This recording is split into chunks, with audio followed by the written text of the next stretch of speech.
आज का मेरा टॉपिक चैप्टर नंबर 17 में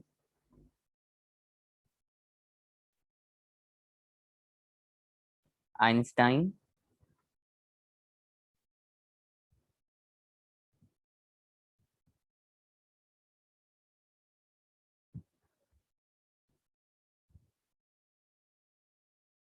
स्पेशल थ्योरी ऑफ रिलेटिविटी के न्यूमेरिकल से रिलेटेड है।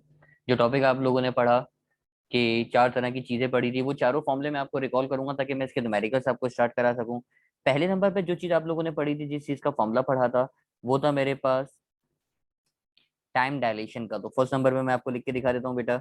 फर्स्ट नंबर पे जो आप लोगों ने फॉर्मूला पढ़ा वो था टाइम डायलेशन। टाइम डायलेशन का फॉर्मूला क्या था, टाइम डायलेशन है क्या? तो बेटा टाइम डायलेशन, डायलेशन का मतलब होता है इंक्रीज होना, बढ़ जाना, डिले होना। तो टाइम डायलेशन यानी इंक्रीज होना। तो इसका फॉर्मूला मेरे पास, मैं फॉर्मूला अगर लिख के दिखाऊं, T is equal to T not divided by under root 1 - v/c का होल स्क्वायर। ये मेरे पास टाइम डायलेशन का फॉर्मूला है। जबकि मैं आपको ये बात बता चुका हूँ बेटा कि ये जो टी नॉट नजर आ रहा है, ये टी नॉट उस वक्त टाइम कहलाता है जब आपकी बॉडी रेस्ट में है, और टी उस वक्त टाइम कहलाता है जब आपकी बॉडी किस में है, जब आपकी बॉडी मोशन में होगी। यानी टी नॉट वो टाइम है जब आपकी बॉडी रेस्ट में है, और टी वो टाइम है जब आपकी बॉडी किस में है, मोशन में है, यानी मूव कर रही है। तो पहला फॉर्मूला हो गया मेरे पास टाइम डायलेशन का। सेकंड फॉर्मूले के पास आता हूँ मैं। सेकंड फॉर्मूला है मेरे पास increase in mass. Increase in मास का जो फॉर्मूला है मेरे पास, वो फॉर्मूला भी मैं आपको लिख के दिखा दूं। बेटा सेम फॉर्मूला है जो टाइम का फॉर्मूला है, वही मास का फॉर्मूला है। मास का फॉर्मूला मेरे पास है m = m0 divided by under root 1 - v/c का होल स्क्वायर। ये मेरे पास इंक्रीज इन मास का फॉर्मूला है। अब ये दो फॉर्मूलों के बाद मैं अगर थर्ड फॉर्मूले पे आपके पास आऊं, इन दो फॉर्मूलों के साथ साथ मैंने तीसरा जो पार्ट आपको पढ़ाया है, वो है मेरे पास लेंथ कॉन्ट्रैक्शन। थर्ड नंबर पे आ जाएगा लेंथ कॉन्ट्रैक्शन। लेंथ कॉन्ट्रैक्शन का जो फॉर्मूला मेरे पास है, वो है मेरे पास L = L0 under root 1 - v/c का होल स्क्वायर। ये लेंथ कॉन्ट्रैक्शन का फॉर्मूला है। ये थर्ड फॉर्मूला मैंने आपको पढ़ाया। और फोर्थ नंबर पे जो फॉर्मूला है मेरे पास, वो है mass energy relation. Fourth number पे मेरे पास mass energy relation. Mass energy relation formula जो आप लोगों ने पढ़ा है, फॉर्मूला मैं आपको रिकॉल कर देता हूँ। फॉर्मूला मेरे पास E = mc²। चैप्टर के स्टार्ट में ये न्यूमेरिकल्स आ रहे हैं। ये न्यूमेरिकल्स के मतलब चार मैंने बेसिक फॉर्मूले लिखवाए। जैसे जैसे फॉर्मूले आपके पास ऐड होते रहेंगे, मैं आपको फॉर्मूले बताता रहूंगा। न्यूमेरिकल्स देखने के बाद मैं अपनी बात को आगे प्रोसीड करूंगा। सॉरी, फॉर्मूले देखने के बाद मैं अपनी बात को आगे प्रोसीड करूंगा। फर्स्ट न्यूमेरिकल आपके सामने देखते हैं। फर्स्ट न्यूमेरिकल क्या है? ये रहा मेरे पास फर्स्ट न्यूमेरिकल। तमाम लोग सवाल पढ़िए।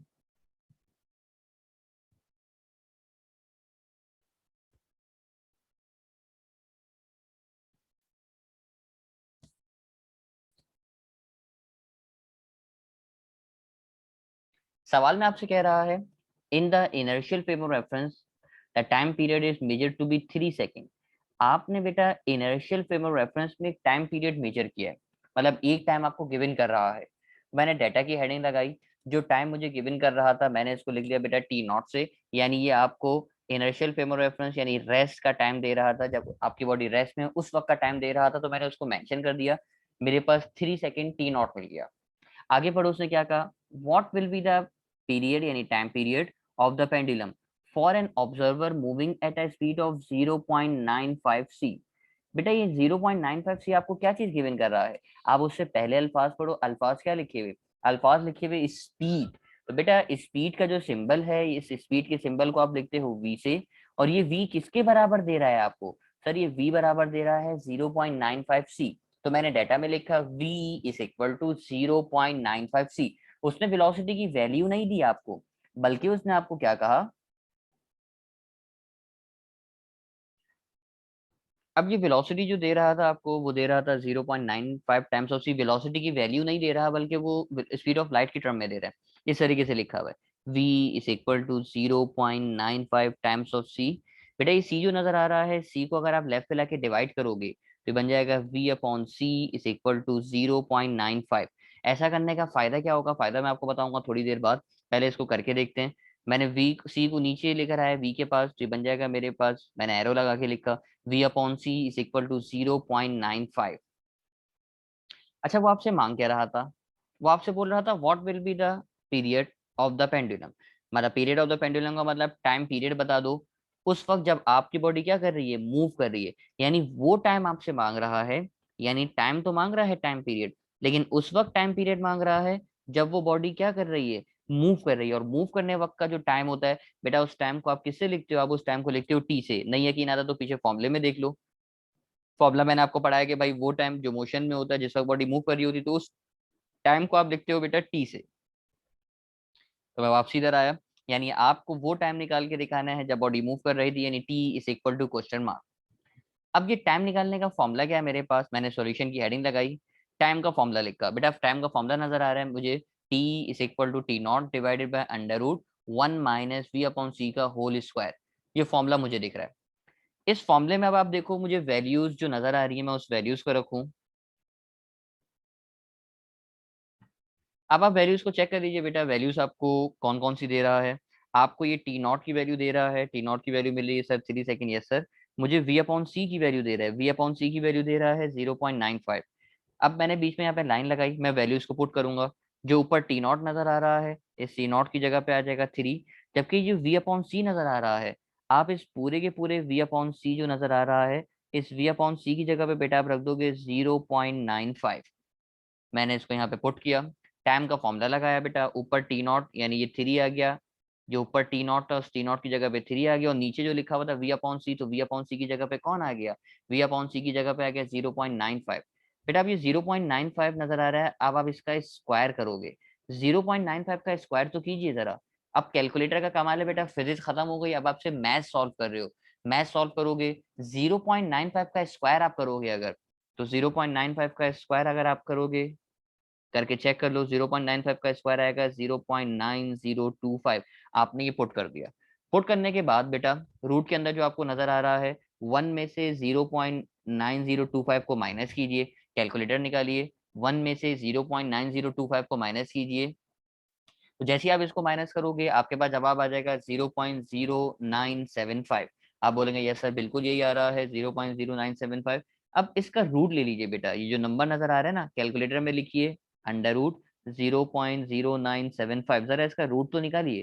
तो तमाम लोग अगर कैलकुलेटर से इसका रूट निकालोगे 0.0975, तो इसका आंसर बेटा आ जाएगा मेरे पास 0.3122। चेक करते रहिएगा मेरे साथ साथ कैलकुलेशन। आपने इसका रूट लिया तो रूट लेके आंसर आ गया 0.3122। अब आप इन दोनों वैल्यूज को आपस में डिवाइड करेंगे, कैलकुलेटर यूज कीजिए, 3 को 0.3122 से डिवाइड कीजिए, तो आपके पास आंसर आ जाएगा 9.6 सेकेंड। तो न्यूमेरिकल आपने देखा, न्यूमेरिकल काफी आसान न्यूमेरिकल था, इतनी कोई मुश्किल इसमें बात नहीं थी। आसानी से आपने सिर्फ बेसिक कैलकुलेशन करी और बेसिक कैलकुलेशन करके आपका न्यूमेरिकल का आंसर आ गया। तो न्यूमेरिकल नंबर 1 मैंने आपको सॉल्व करना सिखाया। न्यूमेरिकल नंबर 1 के बाद आगे बढ़ते हैं, सेकेंड न्यूमेरिकल है न्यूमेरिकल नंबर 2। न्यूमेरिकल नंबर 2 में आपसे कह रहा है what will be the length of a bar. एक बार है जिसकी लेंथ आपको बतानी है, यानी लेंथ आपको मालूम करने को दे रहा है। मैंने डाटा की हेडिंग लगाई, what will be the length of a bar in the stationary frame if its length along the X direction is 1 metre. आपको डायरेक्शन बता रहा है, मतलब उसकी लेंथ बता रहा है, और जो लेंथ आपको दे रहा है बेटा, ये लेंथ आपको गिवन कर रहा है 1 मीटर। तो डाटा की हेडिंग लगा के मैंने इनिशियल लेंथ को लिखा, यानी वो लेंथ होगी जिस वक्त आपकी बॉडी रेस्ट में, क्योंकि इसने कहा ना stationary frame, stationary frame if its length along the X direction is 1 metre, यानी स्टेशनरी का मतलब होता है रेस्ट यानी रुका हुआ। तो आपको इनिशियल लेंथ दे रहा था एल नॉट। आगे पढ़िए, and the motion is with a velocity 0.75 सी। अब देखो वेलोसिटी को आप लिखते हो v से, और वेलोसिटी की वैल्यू आपको दे रहा है v is equal to 0.75 times of c। मैंने इस तरीके से वेलोसिटी को लिखा। जैसे मैं ये लिखूंगा आप बोलेंगे सर एक बात हमें याद आ रही है, ये c मल्टीप्लाई हो रहा है, c को आप लेफ्ट पे लाके डिवाइड कर देंगे। तो मैं सी को बेटा लेफ्ट पे लाके डिवाइड करूंगा, तो मैंने एरो लगाया इस तरीके से, सी को लाके डिवाइड किया, तो वी अपॉन सी की वैल्यू हो गई मेरे पास कितनी, 0.75। और आपसे लेंथ मांग रहा था तो मैंने लिख दिया रिक्वायर्ड करके, मुझे क्या चाहिए, लेंथ चाहिए, यानी L is equal to question mark. Solution की हेडिंग लगाई, बीच में लाइन लगाई मैंने। अब मेरे पास ये फॉर्मूला है, मैंने हेडिंग भी लगा दी फॉर एल। बेटा सिंपल सा फॉर्मूला है लेंथ का, L is equal to L not root लगा के 1 माइनस वी अपॉन सी का होल स्क्वायर। अब आप वैल्यूज को रख दीजिए बेटा। ये जो एल नॉट नजर आ रहा है, आपको एल नॉट की वैल्यू कितनी दे रहा है? तो आप बोलेंगे सर ये जो एल नॉट नजर आ रहा है मेरे पास इस एल नॉट की वैल्यू है 1, जबकि ये वी अपॉन सी जो नजर आ रहा है, तो आप बोलेंगे सर ये वी अपॉन सी नजर आ रहा है, इस वी अपॉन सी की वैल्यू है मेरे पास कितनी 0.75, यानी मुझे वी अपॉन सी की वैल्यू पता। तो मैंने यही काम किया, मैंने इन वैल्यूज को पुट कर दिया। ये हो जाएगा एल नॉट की जगह पे 1 आ गया और वी अपॉन सी की जगह पे आ गया 0.75। कैलकुलेटर निकालिए। कैलकुलेटर में बेटा अब स्क्वायर फाइंड आउट करोगे 0.75 का, कैलकुलेटर में लिखिएगा 0.75 और इसका स्क्वायर प्रेस कीजिए, तो बताइए आंसर क्या आ रहा है 0.75 का स्क्वायर। आपके पास एग्जैक्टली आंसर आना चाहिए 0.75 के स्क्वायर का 0.5625, यानी ये इसका स्क्वायर आ गया 0.5625। स्क्वायर फाइंड आउट करने के बाद बेटा इसको 1 में से माइनस कर दीजिए। कैलकुलेटर में इसको 1 में से माइनस कीजिए, 1 माइनस 0.5625, दोनों को माइनस करोगे तो आंसर आ जाएगा मेरे पास 0.4375। लास्ट स्टेप करोगे बेटा, इसका स्क्वायर रूट फाइंड आउट कीजिए 0.4375, इसका स्क्वायर रूट निकालिए कैलकुलेटर की मदद से। कैलकुलेटर में लिखिए अंडर रूट 0.4375, तो आपके पास आंसर आ जाएगा एग्जैक्टली 0.66 मीटर। ये इसका आंसर हो गया लेंथ का। तब हम लोग चेक कर लीजिए, आंसर यही आना चाहिए 0.66 मीटर। फर्दर प्रोसीड करते हैं न्यूमेरिकल नंबर 2 के बाद। ये तो न्यूमेरिकल नंबर 1 और 2 तो काफी आसान थे। थर्ड न्यूमेरिकल है मेरे पास न्यूमेरिकल नंबर 3। न्यूमेरिकल नंबर 3 देखिए, न्यूमेरिकल नंबर 3 थोड़ा सा डिफरेंट है 1 और 2 से, लेकिन है ये भी आसान। तमाम लोग सवाल पढ़िए ताकि मैं इसको समझा सकूं आपको।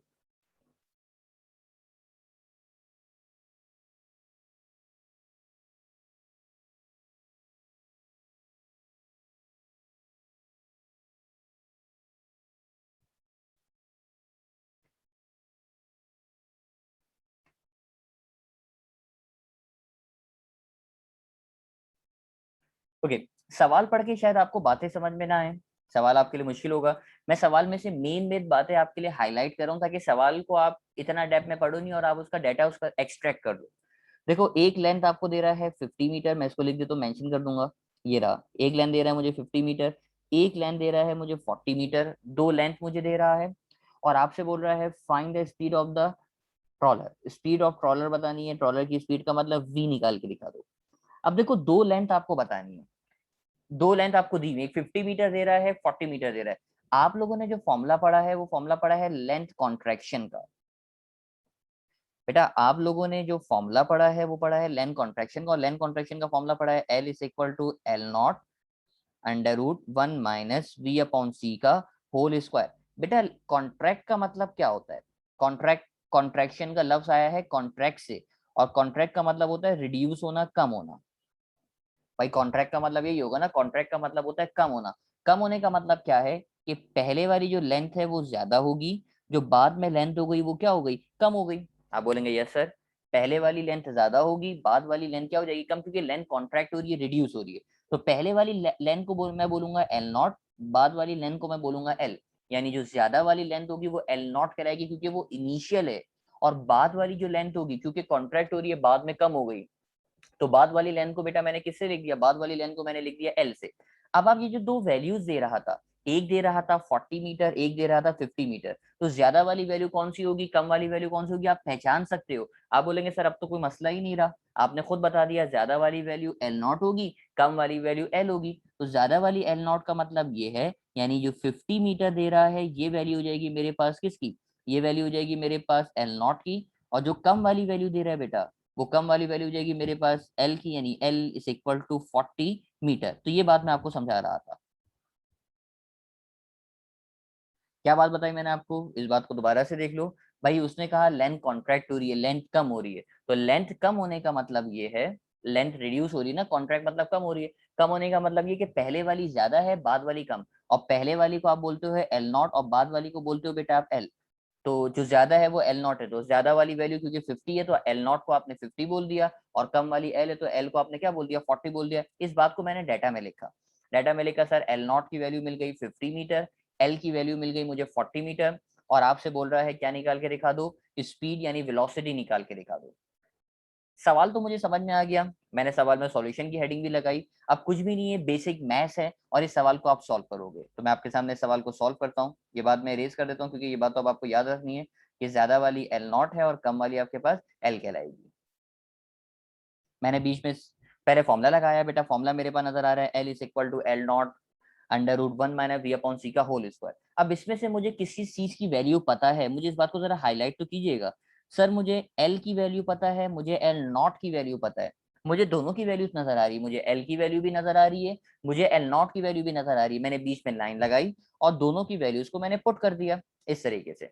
दोनों की वैल्यूज मुझे मैंने पुट कर दी और मुझे निकालना क्या है? सर मुझे जो चीज निकालनी है वो है मेरे पास वेलोसिटी यानी v निकाल के दिखाना है। अब वेलोसिटी निकालने के लिए मैं स्टेप बाय स्टेप आगे बढ़ूंगा। बेटा पहले तो नजर आ रहा है मुझे ये 40 और 50, 50 को लेफ्ट पे लाके मैंने डिवाइड कर दिया। लेफ्ट पे लाके डिवाइड करोगे तो ये बन जाएगा 40 अपॉन 50। आप बोलेंगे यस सर बिल्कुल सही है, आपने इसको डिवाइड पे लेकर आ गया, 40 को 50 से डिवाइड किया। जैसे ही डिवाइड करूंगा सर ये जीरो से ये जीरो क्या हो जाएगा? आप बोलेंगे यस सर ये जीरो से जीरो क्या हो जाएगा? कैंसिल हो जाएगा। बिल्कुल सही कहा। अब कैंसिल तो हो जाएगा, मुझे जो चाहिए वो है वेलोसिटी, और वेलोसिटी पे इस वक्त जो चीज नजर आ रही है वो है स्क्वायर रूट। भाई वेलोसिटी मुझे चाहिए, लेकिन मसला ये है वेलोसिटी पे मुझे स्क्वायर रूट नजर आ रहा है। तो वेलोसिटी पे स्क्वायर रूट हटाने के लिए आप स्क्वायरिंग करोगे या दोबारा स्क्वायर रूट लगा दोगे? तो बोलेंगे सर कॉमन सेंस की बात है, इतने तो बड़े अब हम हो गए, आप इस पे स्क्वायरिंग करेंगे यानी स्क्वायरिंग ऑन बोथ साइड करेंगे। इस तरीके से स्क्वायर राइट पे भी लगाओगे बेटा आप, और इस तरीके से स्क्वायर आप लेफ्ट पे भी लगाओगे, यानी squaring on both side. Squaring on both side करोगे तो राइट पे तो ये रूट से स्क्वायर क्या हो जाएगा बेटा? कैंसिल हो जाएगा, जबकि लेफ्ट पे बन जाएगा 4/5 का होल स्क्वायर। यानी मैंने दोनों तरफ क्या कर दी है? स्क्वायरिंग कर दी। अब बेटा ये स्क्वायर ओपन कर दो, 4 का स्क्वायर करोगे तो बोलेंगे सर 4 का स्क्वायर तो हमें याद है, 4 का स्क्वायर है 16, यही स्क्वायर नीचे 5 को भी दोगे तो बेटा ऊपर 4 का स्क्वायर 16 हो जाएगा, नीचे 5 का स्क्वायर हो जाएगा मेरे पास 25। यानी ऊपर बन जाएगा 16, नीचे बन जाएगा 25, और राइट पे तो अपनी जगह पे लिखा हुआ है 1 माइनस वी अपॉन सी का होल स्क्वायर। मुझे जो चीज चाहिए वो है वेलोसिटी, मुझे वेलोसिटी चाहिए थी। मैंने कहा यार वेलोसिटी आप एक काम करो, आप अकेले हो जाओ, यानी v अपॉन सी के होल स्क्वायर को मैं यहाँ लेफ्ट पे लेकर आ रहा हूँ, और इस नंबर को बोला 16/25 को कि आप कहाँ चले जाओ? राइट पे चले जाओ, ताकि एक तरफ होंगे तो फिर आप वेलोसिटी को निकाल सकते हो ना। यानी मैं ये करना चाह रहा था कि 16/25 को मैंने राइट पे भेज दिया और v अपॉन सी के होल स्क्वायर को कहाँ पे बुला लिया? लेफ्ट पे बुला लिया इस तरीके से। आप बोलेंगे सर बिल्कुल सही कहा आपने, बिल्कुल सही किया। बीच में मैंने फिर दोबारा लाइन ड्रॉ करी। अब आप राइट साइड पे अगर देखोगे तो राइट साइड पे जो नजर आ रहा है, मैं इसको चलो अलग से भी सॉल्व कर देता हूँ इस तरीके से, 1 माइनस 16/25 इस तरीके से नजर आ रहा है। आपने बचपन में सीखा ना एलसीएम लेना, 25 को 1 से मल्टीप्लाई करोगे तो ये बन जाएगा 25 माइनस 16, जबकि नीचे मेरे पास कौन आ जाएगा? नीचे आ जाएगा मेरे पास 25। तो ये आपने बचपन में सीखा था मल्टीप्लाई करना कि 1 माइनस 16/25 है, तो 25 को 1 से मल्टीप्लाई करोगे 25 माइनस 16/25। तो यही बात मैंने यहाँ पे भी फॉलो करी बेटा, कि ये नजर आ रहा था मुझे। चलो मैं इसको रफ में ही पहले सॉल्व कर दूं पूरा। ये लो इस तरीके से 1 माइनस 16/25, जबकि राइट पे लिखा हुआ था v अपॉन सी का होल स्क्वायर। बेटा आपने इसको मल्टीप्लाई किया, 25 को 1 से मल्टीप्लाई किया तो ये हो गया 25 माइनस 16/25, जबकि लेफ्ट पे लिखा हुआ था v अपॉन सी का होल स्क्वायर। बेटा ये स्क्वायर हटाने के लिए आपको दोनों तरफ स्क्वायर रूट लगाना पड़ेगा, यही काम करना पड़ेगा ना, दोनों तरफ स्क्वायर रूट लगाओगे, क्योंकि अगर ये स्क्वायर हटाना है तो आपको स्क्वायर रूट लगाना पड़ेगा। तो मैंने यही काम किया बेटा, स्क्वायर हटाने के लिए स्क्वायर रूट लगाया, जैसे ही लगाया ये स्क्वायर से रूट क्या हो गया? कैंसिल हो गया। तो लेफ्ट साइड पे बच गया मेरे पास v अपॉन सी, जबकि राइट पे बच गया अंडर रूट 25 माइनस 16/25। तो मेरे ख्याल में तो सेकंड ईयर के स्टूडेंट हो, इतनी मैथ्स तो आप समझ सकते हो कम से कम बेटा। तो यही काम किया बेटा, दोनों तरफ आपने यहाँ पे स्क्वायर रूट लगा दिया इस तरीके से। स्क्वायर रूट लगाने के बाद लेफ्ट साइड पे बेटा ये स्क्वायर से रूट कैंसिल हो जाएगा, और इन दोनों का साथ साथ आपने एलसीएम भी लिया, तो एलसीएम लेके बन जाएगा 25 माइनस 16/25। कैलकुलेटर की मदद से भी आप माइनस कर सकते हो बेटा, 25 में से 16 को माइनस तो करो। अगर 25 में से 16 को माइनस करोगी तो आंसर आएगा मेरे पास 9, जबकि नीचे लिखा हुआ मेरे पास 25। बेटा 9 का रूट तो आपको लेना आता है, 9 का रूट कितना होता है? आप बोलेंगे सर 9 का रूट होता है 3, 25 का रूट होता है मेरे पास कितना? 5। तो v अपॉन सी की वैल्यू कितनी आ रही है मेरे पास? v अपॉन सी की वैल्यू आ रही है मेरे पास कितनी? 3/5। ये c स्पीड ऑफ लाइट है, इसको मैं 3/5 से लाके मल्टीप्लाई कर रहा हूँ, तो c को मैंने वहां लाके मल्टीप्लाई किया, तो वेलोसिटी की वैल्यू आ गई मेरे पास कितनी, 3/5 टाइम्स ऑफ c। और आपका आंसर सिर्फ यहीं तक रहेगा, इसके आगे आपको सॉल्व करने की जरूरत नहीं है, क्योंकि हमारे बुक में, हमारे नोट्स में यहीं तक आंसर दिया हुआ है, तो आप तमाम लोग भी यहीं तक वेलोसिटी को सॉल्व करोगे।